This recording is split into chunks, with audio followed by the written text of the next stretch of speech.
ఈరోజు చెప్పబోయే అంశం ఏమిటంటే ఇంట్లో ఏమి ఉండకూడదు. ఇంట్లో ఏమి ఉండకూడదు. ద్వితీయోపదేశకాండము 23వ అధ్యాయము 14వ వచనము. నీ దేవుడైన యెహోవా నిన్ను విడిపించుటకును నీ శత్రువులను నీకు అప్పగించుటకును నీ పాళెములో సంచరించుచుండును గనుక ఆయన నీలో అసహ్యమైన దేనినైనను చూసి నిన్ను విడువకుండునట్లు నీ పాళెమును పరిశుద్ధముగా ఉండవలెను. పాళెము అనగా ఇల్లు, మన ఇల్లు. అంటే పాళెము అనగా ఇశ్రాయేలీయులు అందరూ కలిసి ఒక చోట గుడారములేసుకుని నివసించేవారు. ఆ ప్రాంతాన్ని పాళెము అనేవారు. అంటే ఇశ్రాయేలీయులు నివసించిన ఆ స్థలాన్ని, ఆ ప్రాంతాన్ని పాళెము అనేవారు. ఇప్పుడు ఇశ్రాయేలీయుల గురించి కాకుండా మన గురించి చెప్పుకుంటే మనం నివసించేదాన్ని కూడా ఏమనుకోవాలి? మనం పాళెము అనుకోవాలి. అంటే పాళెము అంటే ఇప్పుడు మనం నివసించేది ఏంటి? ఇల్లు. ఓకే, అంటే పాళెము అనగా మనం నివసించే ఇల్లు. ఈ ఇల్లు ఎలాగుండాలో అనేది ఇక్కడ చెప్తున్నాడు అన్నమాట. నీ దేవుడని యెహోవా నిన్ను విడిపించుటకు నీ శత్రువులను నీకు అప్పగించుటకు. రెండు విషయాలు మీరు గుర్తుపెట్టుకోండి. మనం నమ్ముకున్న దేవుడు యేసుక్రీస్తు ప్రభువంట మన చేసిన ప్రార్థనలు ఆలకించి, మనం పెట్టిన మొర్ర ఆలకించి మనల్ని విడిపించడానికి వస్తాడట. ఏంటి విడిపించడానికి? ఎందుకు విడిపించడానికి వస్తాడు? నువ్వు ఏమి విడిపించమని కోరుకుంటున్నావు? నువ్వు దేంట్లో నుండి విడుదల కావాలని నువ్వు కోరుకుంటున్నావు? నువ్వు దేంట్లో నుండి నీకు స్వస్థత కావాలని కోరుకుంటున్నావు? అంటే మీరందరూ ఒక్కొక్కరికి ఒక్కొక్కటి కోరుతారు దేవుణ్ణి. ఒకళ్ళు అనారోగ్యం నుండి విడిపించమని కోరుతూ ఉంటారు, ఒకరు అప్పుల బాధల నుండి విడిపించమని కోరుతూ ఉంటారు, ఒకళ్ళు దురాత్మ శోధల నుండి, చాతబడే శక్తుల నుండి, చిల్లంగి దురాత్మల నుండి విడిపించమని కోరుతూ ఉంటారు. మరి కొంతమంది శత్రువుల నుండి విడిపించమని కోరుతూ ఉంటారు. ఏ శోధనలు ఉన్నాయో ఆ శోధనల నుండి విడిపించమని దేవుడికి మీరు ప్రార్థన చేస్తూ ఉంటారు. అయితే దేవుడు ఆ ప్రార్థన విని మిమ్మల్ని విడిపించడానికి మీ ఇంటికి వస్తాడంట. మీ ఇంటికి వచ్చినప్పుడు ఏం చేస్తాడంటే చూడండి, నిన్ను విడిపించడానికి, రెండు, నీ శత్రువులను నీకు అప్పగించడానికి. నీ శత్రువులను నీకు అప్పగిస్తాడు. అంటే నీ శత్రువులని ఓడించి, దేవుడే ఓడించి బంధించి నీకు అప్పగించేస్తాడు. అంటే నీ శత్రువులకి నువ్వు అప్పగింపబడవు, నీ శత్రువులే నీకు అప్పగింపబడతారు. అంటే దేవుడు నీకు జయాన్ని ఇవ్వబోతూ ఉన్నాడు. ఆమేన్. ఇలాగా దేవుడు నిన్ను విడిపించడానికి, నీ శత్రువులు నీకు అప్పగించడానికి నీ ఇంటికి వస్తాడంట. నీ ఇంటికి వచ్చినప్పుడు నీ ఇంటికి వచ్చి నీ పాళెములో సంచరించుచుండును. అంటే నీ ఇంటిలో సంచరిస్తాడంట. సంచరించడం అంటే ఏమిటి? తిరగడం. నీ ఇంట్లో అటు ఇటు తిరుగుతూ ఉంటాడంట. నీ యొక్క వాకిలిలో తిరుగుతూ ఉంటాడు, నీ ప్రహారీ గోడ లోపలికి వచ్చి తిరుగుతూ ఉంటాడు, నీ ఇంటి చుట్టూ తిరుగుతూ ఉంటాడు, నీ బెడ్రూమ్లో తిరుగుతాడు, నీ హాల్లో తిరుగుతాడు, నీ కిచెన్ రూమ్లో తిరుగుతాడు. దేవుడు సంచరిస్తూ ఉంటాడంట. అప్పుడంట ఎలా ఉండాలి నీ ఇల్లు అంటే చూడు, గనుక ఆయన నీలో అసహ్యమైన దేనినైనా చూచి నిన్ను విడువకుండునట్లు. అప్పుడంట ఆయన నీ ఇంటికి వచ్చి నిన్ను విడుదలవ్వడానికి, నీకు విడుదలవ్వడానికి, నీ శత్రువులు నీకు అప్పగించడానికి నీ ఇంటికి వచ్చి ఆయన తిరుగుతూ ఉన్నప్పుడు దేవునికి నచ్చనిది, అసహ్యమైనది నీలో ఏమైనా కనపడితే, లేకపోతే నీ ఇంట్లో ఏమైనా కనపడితే దేవుడంట నిన్ను విడిపించకుండా వెళ్ళిపోతాడట. దేవునికి స్తోత్రం కలుగునుగాక.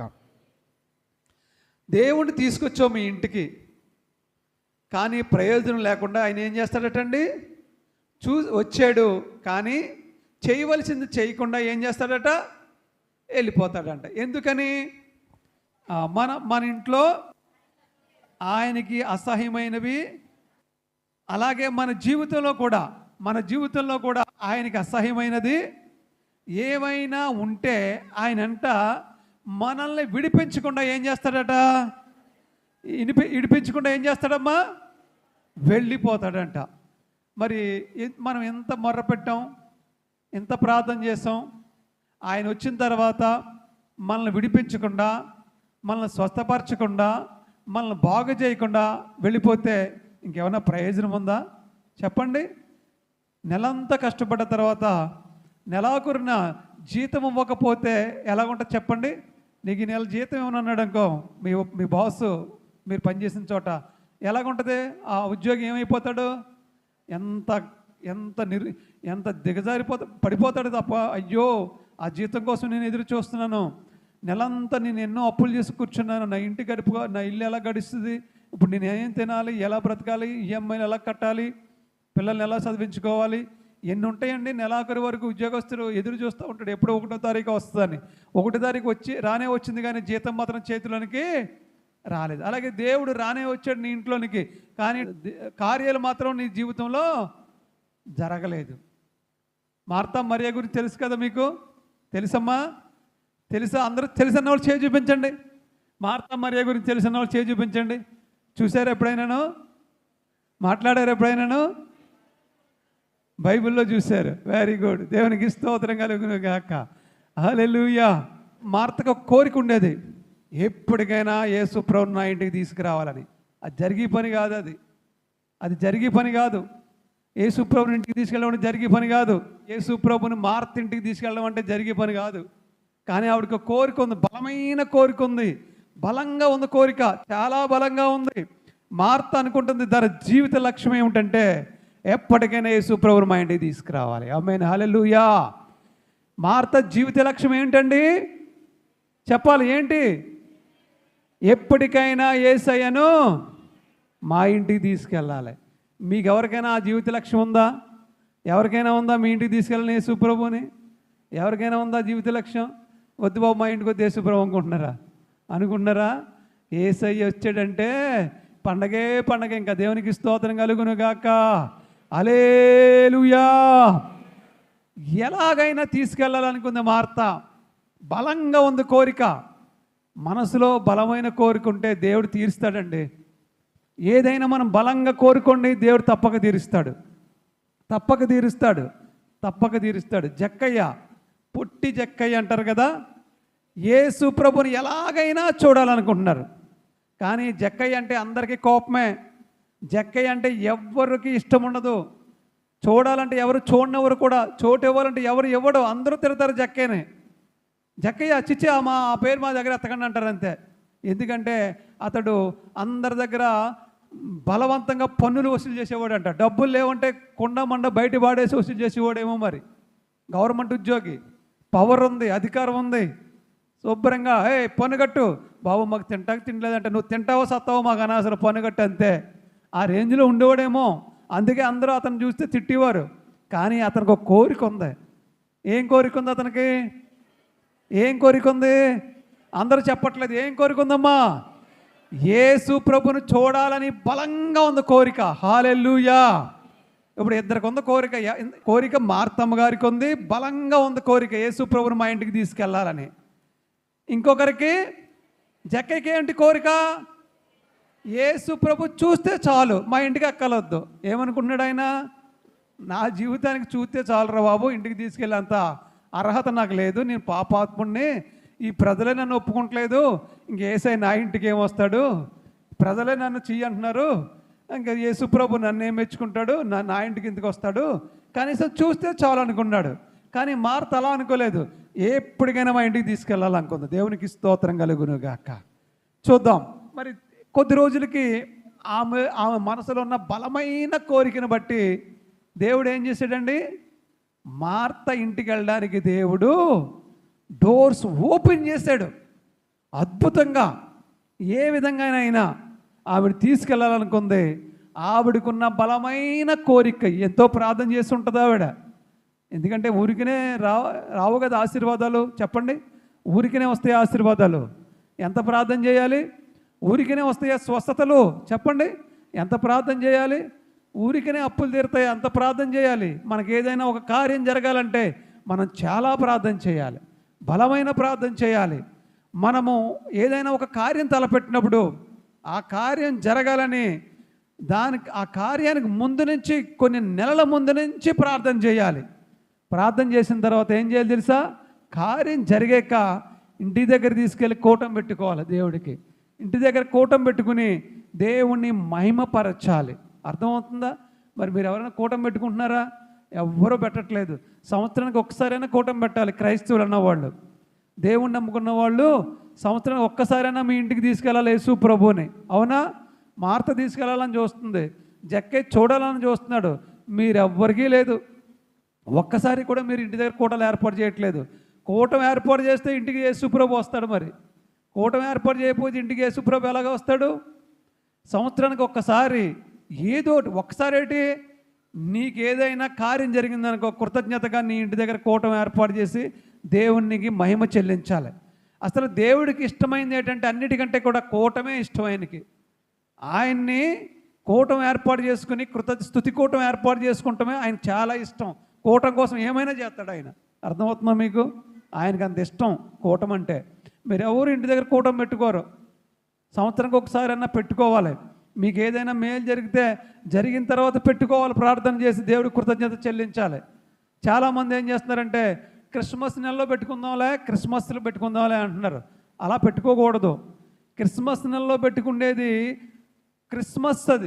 అదేంటంటే దేవుణ్ణి ఉత్సాహంతో ఆరాధించడం, సన్నిధి ఏర్పాటు చేసుకోవడం, ఉజ్జీవంతో దేవుణ్ణి ఉత్సాహధ్వని చేయడం. అది క్రిస్మస్ అంటే దేవునికి ఉత్సాహధ్వని చేయడం.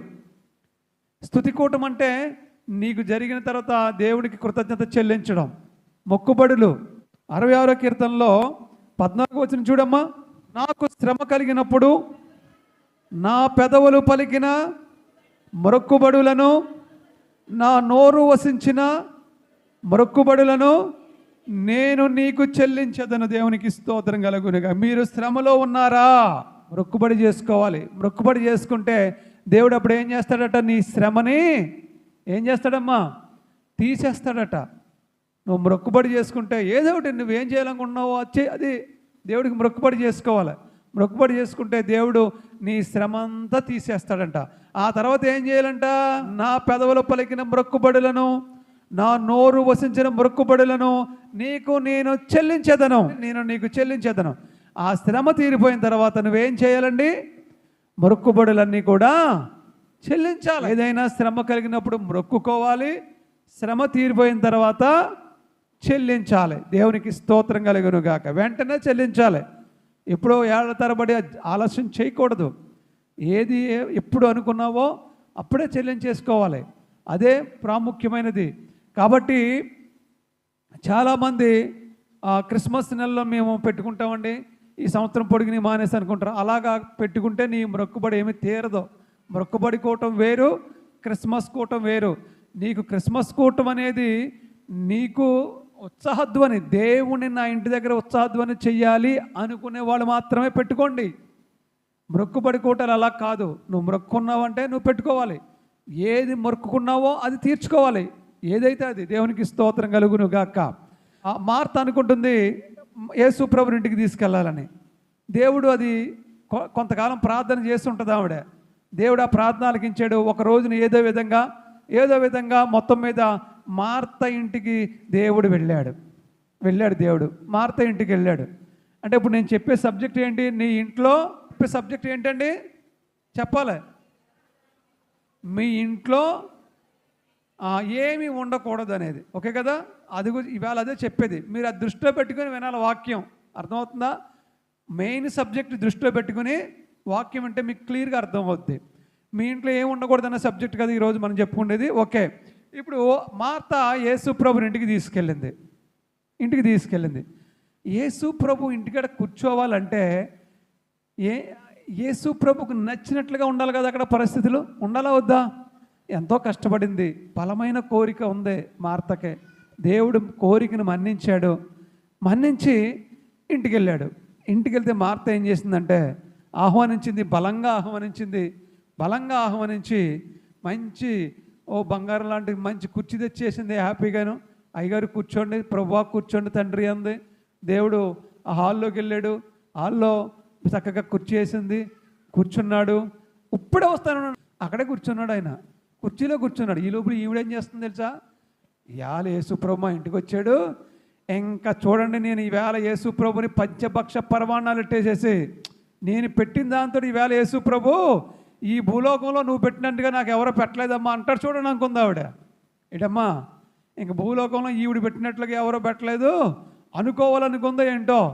ఇంక యేసుప్రభుని అక్కడే కూర్చోబెట్టింది. కిచెన్లోకి వెళ్ళిపోయింది. తెగ వండేస్తుంది, పరమాణం వండేస్తుంది, సేమియా పాయాసం వండేస్తుంది, బిర్యానీ వండేస్తుంది, ఏది పడితే అది వండేస్తుంది. వండి వండి వండి వండి అలిసిపోయింది, చెమటలకు ఎక్కేస్తుంది. యేసుప్రభు అనుకుంటున్నాడు, ఇసుకొచ్చేస్తుంది ఆయనకి, వెళ్ళిపోదామా అనుకుంటున్నాడు ఆయన. ఎందుకని? తీసుకొచ్చి ఒక్కడనే కూర్చోబెట్టేసింది అక్కడ. పక్కన ఎవరు మాట్లాడతగలేదు. ఆయనేమో అటు ఇటు చూస్తున్నాడు. ఏంట్రో ఎందుకు వచ్చిండ్రో నేను, ఈవిడి ఎంత బలమైనటువంటి ప్రార్థన చేసేసింది రోజు నన్ను రమ్మని. తీరా చూస్తే ఇక్కడ కూర్చోబెట్టి ఆవిడ వెళ్ళిపోయింది ఏంటి అని దేవుడు ఇంక వెళ్ళిపోదామా అనుకున్న సమయంలో ఈ విషయం తెలుసుకుందే మార్తా సిస్టర్ మరియా. ఆవిడ ఏం చేసిందంటే పరుగు పరుగున వచ్చేసేసి యేసుప్రభు పాదాల దగ్గర కూర్చుంది. యేసుప్రభు పాదాల దగ్గర కూర్చుని, ప్రభా ఏమైనా చెప్పండి నేను అంటానంటాను. అప్పుడు యేసుప్రభు కడుపు నిండిపోయిందండి. గట్టిగా చప్పట్లు కొట్టి దేవుని మహిమపడదాం. హల్లెలూయా. దేవుడికి ఏం కావాలండి? పంచభక్ష పరమన్నాలు కావాలా? ఆయన నోటి నుండి వచ్చిన వాక్యం వింటే ఆయన కడుపు నిండిద్దా? ఆయనకి పంచభక్ష పరమన్నాలు అవసరం లేదు, బంగారం అడగాలేదు. గట్టిగా ఆస్తులను అడగాలేదు. చాలు, దేవునికి స్తోత్రం కలుగునుగాక. మార్త పెట్టే పంచభక్ష పరమన్నాల కోసం రాలేదు అక్కడికి ఆయన. ఆమె హృదయాన్ని దర్శించడానికి వచ్చాడు ఆయన. కానీ ఆవిడ ఏం చేసిందంటే కిచెన్లోకి వెళ్ళిపోయి కూర్చుంది. వచ్చిన వేరేది అయిపోయింది. వచ్చిన పని ఒకటి, చేసే పని ఒకటి అయిపోయింది. ఇప్పుడు అక్కడ ఎంతో బలవంతమైన కోరికతోటి ప్రభువుకు వేడుకొని తీసుకొచ్చింది ఇంటికి. కానీ ఉపయోగం లేకుండా చేసుకుంది ఆవిడ. ఎవరు లబ్ధి పొందారంటే మరియమ్మ గారు లబ్ధి పొందారు. ఆవిడ వచ్చి పాదాల దగ్గర కూర్చుంటే యేసు ప్రభు, అమ్మయ్య నాకు ఇప్పుడు కడుపు నిండుతుందిరా బాబు అనుకున్నాడు ఆయన. ఈయన మాటలు చెప్తూ ఉంటే ఆవిడ వింటూ ఉంటుంది.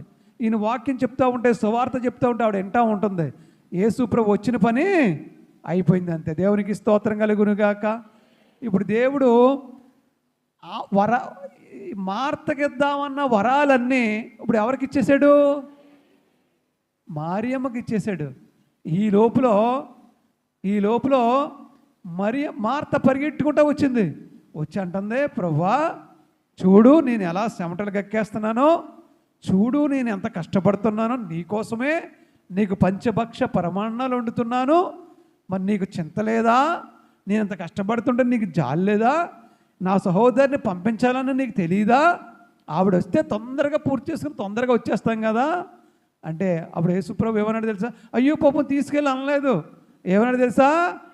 మరి మార్తా నువ్వు ఎంచుకున్నది వ్యర్థమైంది, మరియ ఎంచుకున్నది ఉత్తమమైంది. ఇది ఈమె యొద్ద నుండి మరి ఎప్పటికీ ఎన్నటికీ ఎవ్వరికి తీసివేయబడనది ఇచ్చేసాను అన్నాడు అంతే. అంటే ఇంకా స్ట్రాంగ్గా డోస్ పెంచేసాడు యేసుప్రభు. ఆవిడ అలాగ అనిచ్చి ఈవిడికి ఇంకా ఎక్కువ ఇచ్చేసాడు వరాలు. ఇంకా ఆవిడ దగ్గర నుంచి ఎవ్వరు ఎప్పటికీ తీసివేయలేని వరాన్ని దేవుడు మరియకి ఇచ్చేసాడు. చూసారా? దేవునికి స్తోత్రం కలుగునుగాక. హల్లెలూయా, హల్లెలూయా. వరాలు పొందుకునే ఆసక్తి ఉండాలండి. దేవుడి దగ్గర ఆసక్తి లేని వాళ్ళు ఏం చేస్తారు? ఇసులో దేవుడు అంటే ఉంటారు. యాకోబు ఏం చేశాడు? ఏదో విధంగా నా తండ్రి దగ్గర వరాలని నేను నిజంగా దొంగతనం చేసాడు మరి అతను. కానీ అవే పనికొచ్చేసింది తెలుసా? అలాగని మిమ్మల్ని దొంగతనం చేయమంటలేదు. దేవుడి దగ్గరికి ఎలాగ వెళ్ళాలండి? దొంగతనంగా అయినా సరే వెళ్ళిపోవాలి. ఆమె ఎవరు ఏదైనా అంటారని భయపడకూడదు, ఎవరు ఏదైనా చేస్తారని భయపడకూడదు. మీరు అవసరమైతే దేవుడి దగ్గరికి దొంగతనంగానే వెళ్ళిపోవాలి. దొంగతనంగా వెళ్ళిపోయి దేవుడిని ఆరాధన. మరియా దేవుడి దగ్గర వరాలన్నీ తీసేసుకుంది. మార్త ఇంటికి తీసుకెళ్ళింది, ఏమీ పొందుకోలేకపోయింది. అవునా? ఈ రోజున దేవుడు మీ ఇంటికి వస్తాడు. అయితే ఒక్కటి, ఇంటికాడ ఆయనకి నచ్చనివి ఉంటే నువ్వేమీ పొందుకోలేవు, నచ్చినవి ఉంటే నువ్వు అన్నీ పొందుకుంటావు. దేవునికి స్తోత్రం కలుగును గాక. హల్లెలూయా. దేవుడు నిన్ను విడిపించడానికి, దేవుడు నిన్ను శత్రువులు నీకు అప్పగించడానికి నీ ఇంటిలో సంచరించినప్పుడు ఆయనకి నీలో, నీ ఇంటిలో, నీ ఒంటిలో అసహ్యమైనది ఏది కనపడకుండా ఉంటే దేవుడు నీ జీవితాలు అద్భుతాలు చేస్తాడు. ఆమేన్. హల్లెలూయా. ఇంట్లో ఏం ఉండకూడదు ఇంకోటి చెప్తాను మీకు. ప్రసంగి 10:18 చూడమ్మా. సోమరితనము చేత ఇంటి కప్పు దిగబడిపోవును, చేతుల బద్ధకము చేత ఇల్లు కురియను. మన ఇంట్లో సోమరితనం ఉండకూడదంట, మన ఇంట్లో బద్ధకం అనేదే ఉండకూడదంట. దేవునికి స్తోత్రం కలుగును గాక. దేవుని వాక్యం చెప్తా ఉంది, మన ఇంట్లో సోమరితనం ఉంటే యేసు ప్రభు రాడు, మన ఇంట్లో బద్ధకం ఉంటే యేసు ప్రభువు రాడు. దేవుడి కోసం బద్దకించేస్తూ ఉంటారు చాలామంది. మందిరం రామంటే బద్దకించేస్తూ ఉంటారు, ప్రార్థన చేయమంటే బద్దకించేస్తూ ఉంటారు, ఆరాధన చేయమంటే బద్దకిచ్చేస్తూ ఉంటారు. కూటం పెట్టుకోవడానికి మీరు చేతులు మీ ముందుకు రాకుండా వెనక్కి లాక్కుంటూ ఉంటారు. దేవుని కొరకు ముందుకు రావాలంటే వెనక్కి లాక్కుంటూ ఉంటారు, వెనక అడిగేస్తూ ఉంటారు. మన చేతులు దేవుడి కోసం ముందుకు చాపకుండా వెనక్కి చాచుకుంటూ ఉంటారు. కాబట్టి బద్ధకం అనేది, సోమరితనం అనేది నీ ఇంట్లో ఉండకూడదని దేవుడు చెప్తూ ఉన్నాడు. ఇంకా ఏం ఉండకూడదు చూడండి.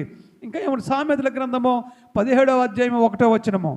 రుచి అయిన భోజన పదార్థంలో ఉన్నను కలహముతో కూడి ఉండిన ఇంట ఉండుట కంటే నెమ్మది కలిగి ఉండి రొట్టె ముక్కలు తినుట మేలు. దేవునికి స్తోత్రం కలుగును గాక.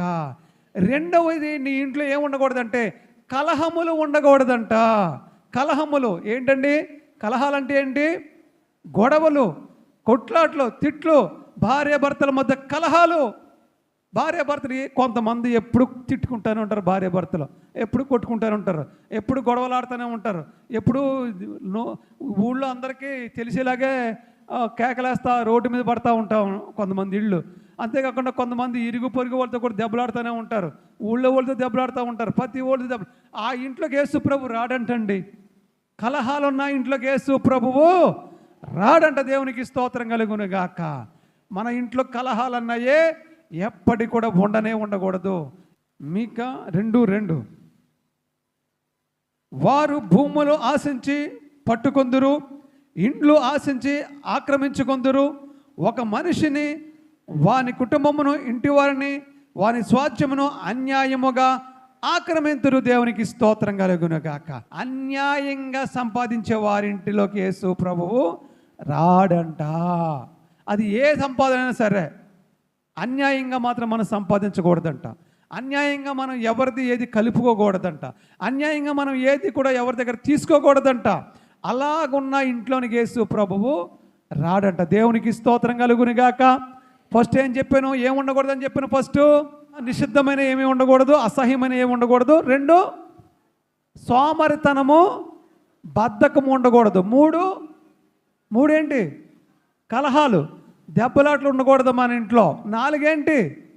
4 ఇప్పుడు చెప్పాను కదా, అన్యాయమైన సంపాదన, అన్యాయమైన సొత్తు మన ఇంట్లో ఉండకూడదు. ఉంటే యేసు ప్రభు రాడంట. యెషయా గ్రంథము 5:8 స్థలము మిగలకుండా మీరు మాత్రమే దేశములో నివసించినట్లు ఇంటికి ఇల్లు కలుపుకొని పొలమునకు పొలము చేర్చుకుని మీకు శ్రమ.